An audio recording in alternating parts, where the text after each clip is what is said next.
এক মহিলার কাছ থেকে টাকার ব্যাগ ছিনতাই করে নিয়ে পালিয়ে গেল ছিনতাইবাজদের দল। চোর ও ছিনতাইবাজদের দৌরাত্ম্যে অতিষ্ঠ হয়ে পড়েছে গোটা ত্রিপুরাবাসী। প্রায় প্রতিদিন ত্রিপুরার কোনো না কোনো জায়গায় চুরি ও ছিনতাইয়ের ঘটনা ঘটেই চলেছে।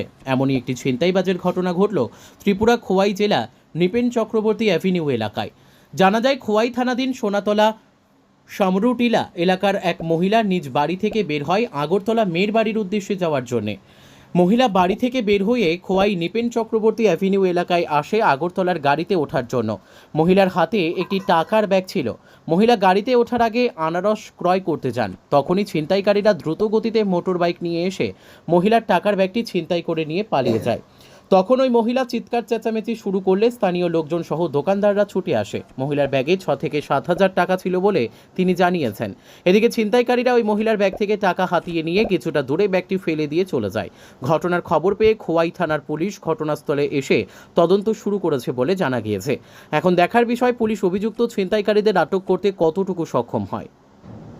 ত্রিপুরা থেকে বিক্রম কর্মকারের রিপোর্ট, আমাদের টিভি। ব্যাগটা আমি তুইয়া গেছি আনারস কিনতাম। আমি যাই আগরতলা মায়ের বাড়ি। এই ব্যাগটা চুরি করে নিচে আমি চিলাইতে আছি। নাম তো জানি না, আমি বিজয় দেব না আপনাকে যা। আপনার নামটা? আমার নামটা অম্বিকা দাকি। বাড়ি? নামটা সোনাতুলা। মানে ট্যাটু আছিল নি? টাকা আসলো কত টাকা, মানে কত টাকা আছিল? না, আমি গণনা নাই, মায়ের বাড়ি যাইতে আছি, এরকম 6-7 হাজার।